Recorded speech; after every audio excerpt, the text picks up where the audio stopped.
What's going on, my Nobbinos and my Noblets? Welcome back to another video on the LNobbins FC YouTube channel. Let's have a quick look and review at Watford 1, Manchester City 3. The result which now means that Manchester City are top. You heard that right, they are top of the Premier League and Raheem Sterling is top of the Premier League. Things you love to see. Raheem Sterling top of the Premier League and Man City top of the Premier League.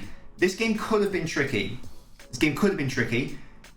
And that might sound like a stupid thing to say because the last 13 or so fixtures, I believe, between Watford and City, dating back to around 2013, Man City have won every single one. And that's including an FA Cup final domination, which I believe ended 6-0. So Watford haven't had that much luck against City in recent history. However, Claudio Ranieri as a manager has. In fact, I don't think that Ranieri before today ever lost to Manchester City as a manager. And that was including a victory against Pep Guardiola. So this could have been a potential banana skin for City, and this game was a must-win. Chelsea dropped points, Liverpool very nearly dropped points, but they got a 94th minute winner. So Liverpool were actually top of the league. I actually do think there will be City and Liverpool at the end for the title potentially. So this became a must-win. City to capitalise on Chelsea's error and Liverpool's lack of an error, but boy were they able to capitalise on it. Watford were absolutely nowhere in this game. This potential banana peel, banana skin, whatever you want to call it, was guzzled up by what is the Manchester City machine, a machine that takes banana skins and eats them, I guess, because Man City destroyed Watford throughout essentially the majority of this game, apart from maybe a 5-10 minute spell after Watford got a goal back. But this was basically all City all of the time. Watford also played quite well against Chelsea. They played very well against United when they actually beat them 4-1. You could say, well, United down towards that point, but regardless, they played well against Chelsea, played well against United, so City had to make sure they were available and ready to go against Watford, and they definitely were. From minute 3, I think, City probably should have been 1-0 up. Set piece, City don't normally score too many from direct set pieces in terms of it was a corner, crossing it straight in, and more likely to get a goal from a short corner. But they popped it in, and Laporte with the header, so close to making it 1-0 in the opening few minutes. But a few minutes later, no issues, no dramas. Foden, beautiful ball into Raheem Sterling, and City just didn't look back after scoring the first goal. Total domination. Grealish probably should have scored 4 times in the first half. He did have an involvement in the first goal, taking the man away so that there was lots of space for Sterling when Foden looked up. There's lots of space for Sterling because Grealish made that space for him with the run. And then the second goal, Danny Rose went in on Grealish, but not before Grealish was able to play a lovely little dink into the City player, and obviously it then ended in City's second goal. So whilst Grealish wasn't directly involved, he was quite instrumental for those 2 first City goals. So got to have question marks about Grealish's finishing, but ultimately not really concerned. It's also his first start after injury, I believe. I think he came on in the previous game, but he has been injured for a while. And actually, speaking of injuries, City now only have Ferran Torres, who is out injured. Last game, it was Walker, Stones, Laporte wasn't available through suspension. I think maybe, who else was injured? De Bruyne had COVID. Grealish and Foden were only just coming back from injury. So to have all of those players back, firing on all cylinders is really good as we get, because this is the busiest month, the business end of the season, as they say, December. Really crucial that City are able to keep everyone fully fit. If you're a Watford fan, look away now, because this makes for some pretty grim reading. One of the most one-sided games I've seen in a while. Yes, Watford did get the consolation. There was maybe a 5-minute spell, and actually Josh King could have made it 3-2 in the game. However, it was so one-sided. I think I actually predicted 3-1 as well.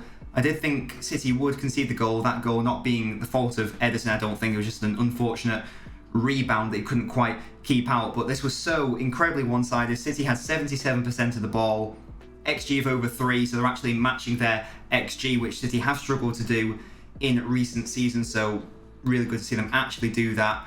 And I think they had 5, I think those 5 big chances actually came within the first 30-40 minutes of the game. So City was so rampant in the opening exchanges, Watford not being allowed to breathe pretty much. Watford had everyone behind the ball, which is sort of fine if you want to play that low block game, but then you've got no out ball. So it means that even when you're able to get the ball away, City will just come right back at you. And that's what City love to come up against, because they know, especially in that situation, there's not even the genuine risk of having a counter-attack done on you. And actually, I do want to talk about Cancelo.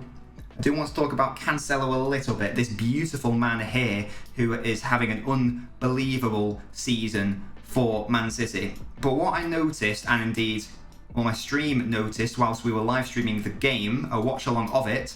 If you don't follow me on Twitch, do make sure to follow the Twitch for live streams. It's just LNobbins. Link is in the description. But Cancelo occupies a very high area in and around here. He's constantly in the final third, constantly in the opposition box, putting dangerous balls in. That's how he's been so good this season. Now, what that does in turn, obviously, if your left back is all the way up here attacking, clearly there's a pretty big gap for the opposition to run into potentially. But that's only really an issue if it can be exploited. And if you've got everyone behind the ball, then it doesn't matter how much space you're leaving in behind, because this player is helping out his fullback. He's helping double up on Sterling, Cancelo. So there's actually no real risk of the counter-attack in defensive transition from a City perspective, because Watford can't even get out. So I thought that was a bit of a weird one from Watford. Normally when teams come up against City, there's at least some form of vague outball. Even if it's maybe 10 men behind the ball, you've at least got one person who can be there. They normally don't win it, but at least there's something there. But it did mean that all this space left behind by Cancelo wasn't really an issue. And also Laporte had a really good game. So on those occasions where, very rare occasions where City did get caught out and the likes of Dennis and King were able to try to get into his left, into City's left half space in this area here. This is the half space.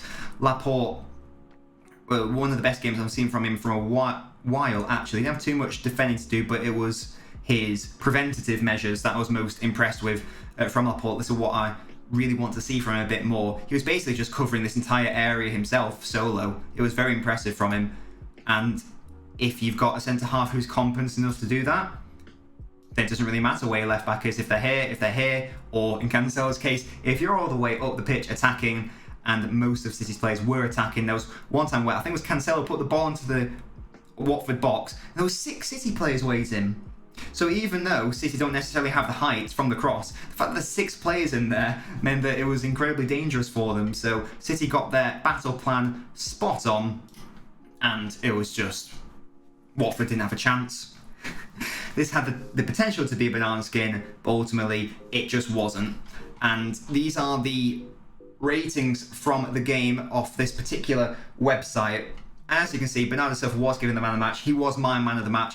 He's so good.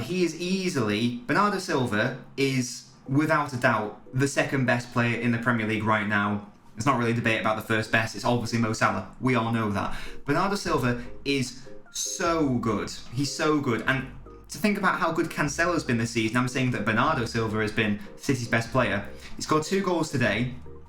The second was so sublime. He just absolutely embarrassed Danny Rose. I think is the only appropriate word to use there. Absolutely embarrassed Danny Rose. Sat him down. Maybe he could have even had a hat-trick as well. He was intercepting play. Even if he's not directly defending, he's, like in terms of tackling, he's blocking off passing lanes. He's such a crucial player, and it's so terrifying to think that he could have left in the summer, because if you believe all the news, and I do believe this, that he actually wanted to leave City.